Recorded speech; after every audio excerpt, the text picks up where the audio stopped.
deputado federal Felipe Barros participou do programa Morning Show aqui da Jovem Pan News e comentou as expectativas para a CPMI do 8 de janeiro, que foi instalada na quinta-feira.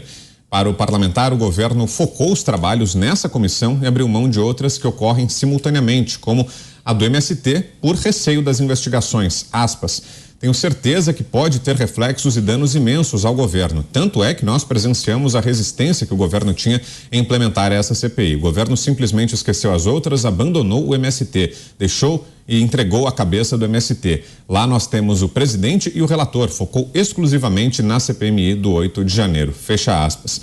Em 1 minuto e meio, Zé, tá correta essa avaliação do deputado Felipe Barros, Zé? Está, essa guerra de CPI aí, ela é muito complexa, né? Porque nenhum governo gosta de CPI. Mas houve uma tradição aqui de que o governo cria algumas CPIs e domina para manter a fila ali ocupada no Congresso Nacional. Então vamos lá. Primeiro, com relação a essa CPI do MST. É uma CPI independente, né? Eu disse que o Congresso mudou e nesse item aí mudou muito. E haverá, sim, uma investigação muito boa sobre quem financia, quem é o MST, onde eles arranjam dinheiro. Eu sei a resposta, porque eu vi outras 5 CPIs e o resultado final é sempre esse. Através de associações, através de ONGs, sai dinheiro do governo e entra no MST. É por isso que eu digo sempre que é tipo um amante, né? O governo do PT faz de conta que não conhece, mas lá no cantinho, no escurinho, vai lá, abraça e beija, juras eternas de amor, e depois fala, não, eu vi passar apenas. Não é assim. Gente, a volta a esse assunto. Antes, vamos conferir como é que tá a nossa enquete. Segue no Área Pergunta, no site da Jovem Pan e no Twitter. Você acha que Marina Silva vai deixar o governo? Sim ou não? 58,11% dizem que sim, 41,89% não. Você continua participando no www.jovempan.com.br e no Twitter, @JovemPanNews. E aí, Pavinato, acha que foi mesmo um erro estratégico do governo? Focou demais na CPMI do 8 de janeiro e acabou deixando de lado a CPI do MST, que essa sim pode criar problemas, dor de cabeça? Bom, de fato, essa CPMI do 8 de janeiro nasceu bastante desidratada, né? Com o Arthur Maia e a relatora, esses dois nomes designados já enfraquecem bastante a esperança de um direcionamento neutro nesse trabalho. Neutro no seguinte sentido, de que serão chamados todos aqueles que tiverem que ser chamados, mesmo aqueles que pairam uma mínima dúvida, vão lá, vão responder todo mundo.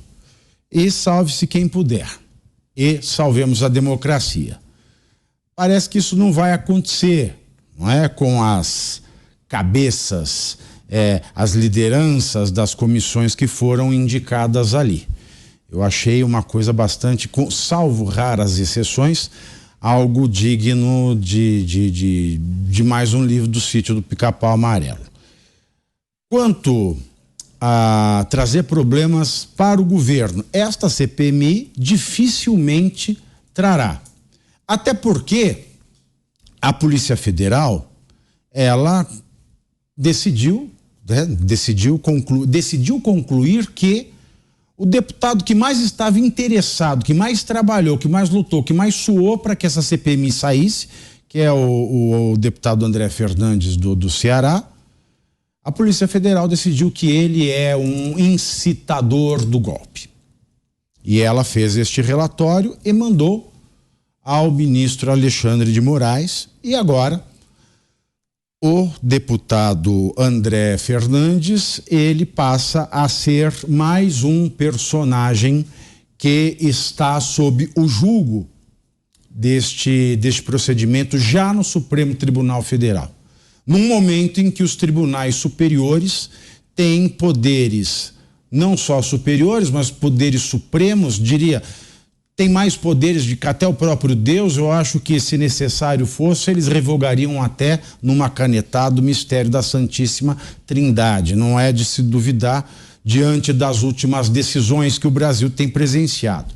Então nós temos a figura do deputado André Fernandes numa situação delicada. Ele, que tem se dedicado, estudado e trabalhado muito para isso, paira uma dúvida.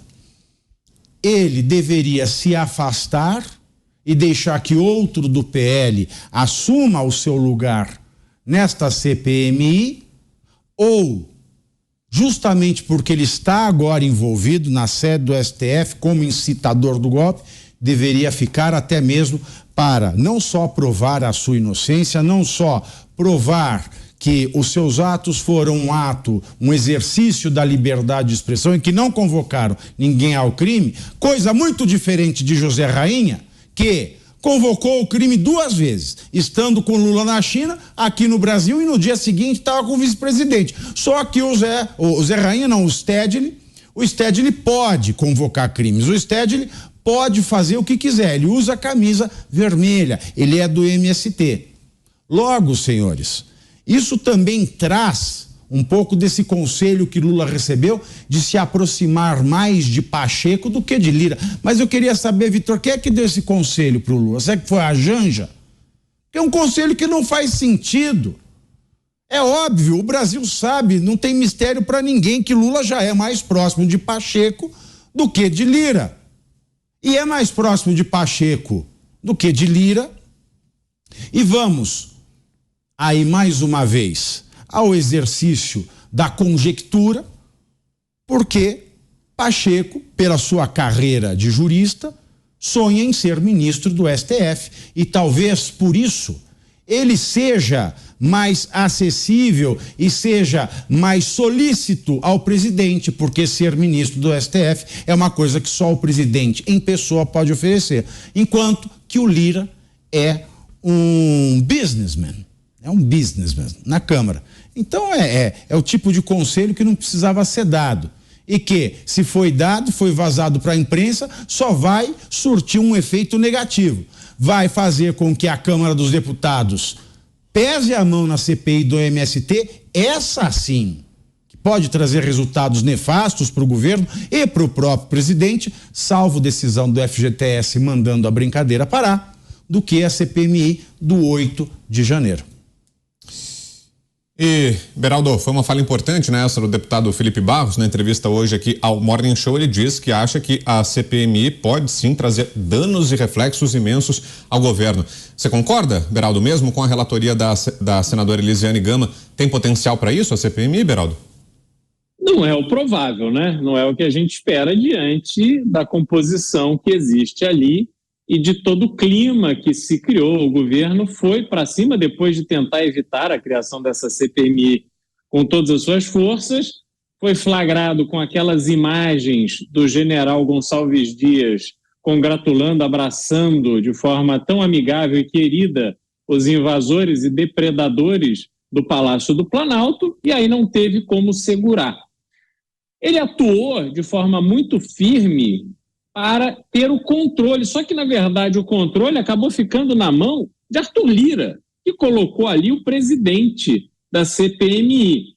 O ponto é que, conforme os depoimentos forem acontecendo, conforme informações, provas, vídeos, coisas vierem a público, talvez, em algum momento, haja alguma coisa que crie um constrangimento tal ao governo que o dano seja feito, mas eu não tenho a menor dúvida de que estão ali pessoas muito bem treinadas para detectar esses riscos e vender o apoio e vender a proteção, tal qual fazem aqueles que se dizem lá no Rio de Janeiro donos de determinadas áreas da cidade e que recentemente estavam cobrando até de pessoas que viviam na rua. Para viver na rua dominada por aquele grupo, tinha que pagar por dia.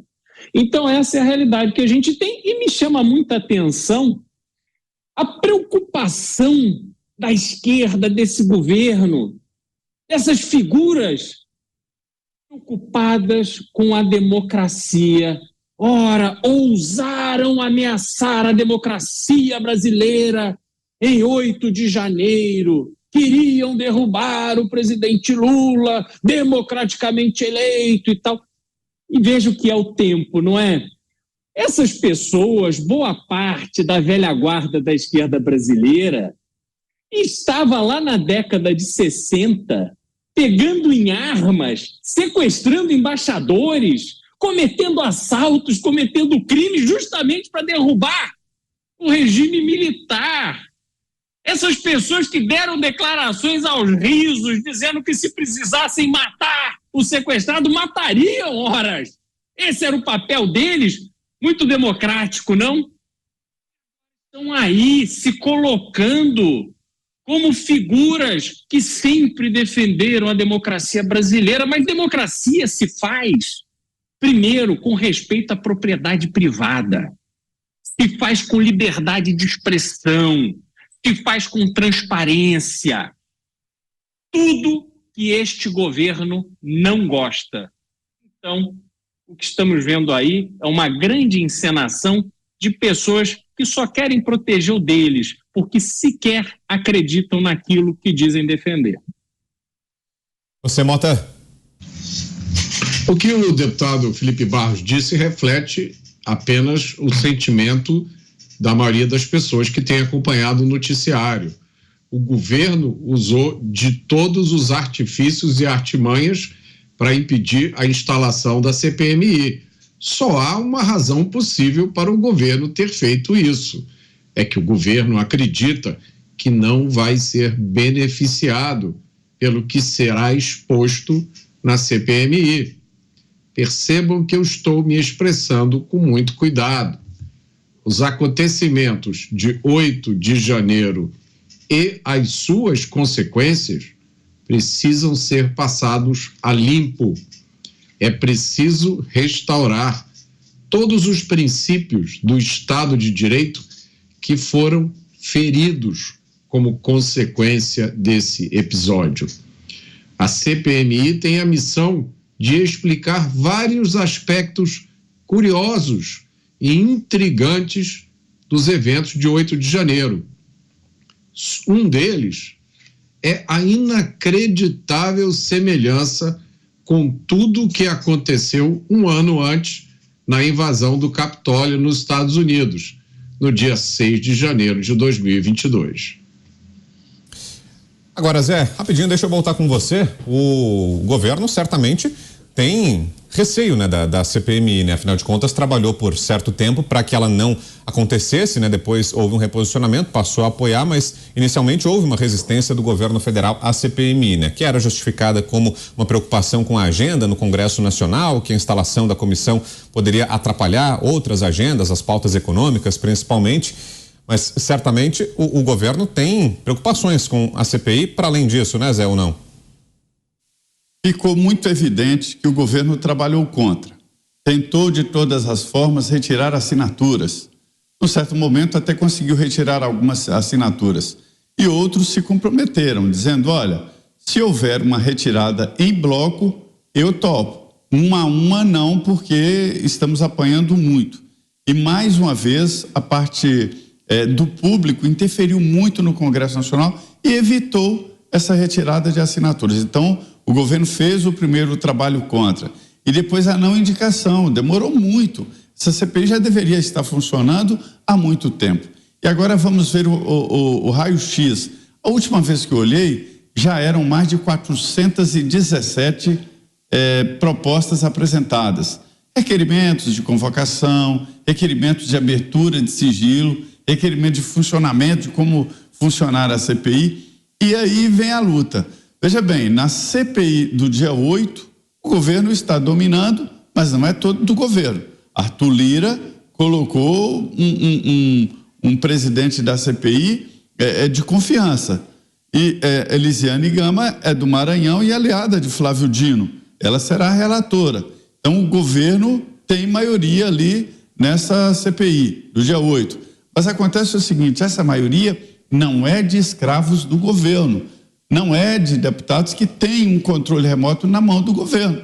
São apenas deputados que estão na bancada que apoia o governo Lula no Congresso Nacional. Eu estive olhando, estive dando uma olhada lá nos requerimentos, nesses mais de 400 requerimentos, tem convocação para todo gosto, né? Convocação do general Heleno, convocação do general Gonçalves Dias, convocação do ex-presidente Jair Bolsonaro, e convocação para todo lado. Mas é claro que com a máquina dessa de maioria do plenário da CPI, as convocações vão para o general Heleno, para o presidente Lula, o grupo do presidente Lula, como, por exemplo, aí o general Gonçalves Dias, né? Para explicar melhor. Aquilo ali ficou muito indecente, ficou muito evidente de que houve uma facilitação. Então, precisa explicar. Ele deve ir, né? Mas a grande parte mesmo desses requerimentos novos a serem aprovados serão requerimentos mesmo dos partidos que são aliados do presidente Lula.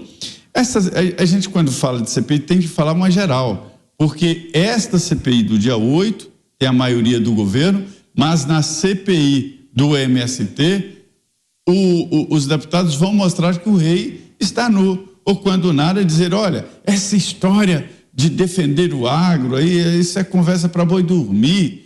Quem apoia o MST não apoia o agronegócio no Brasil.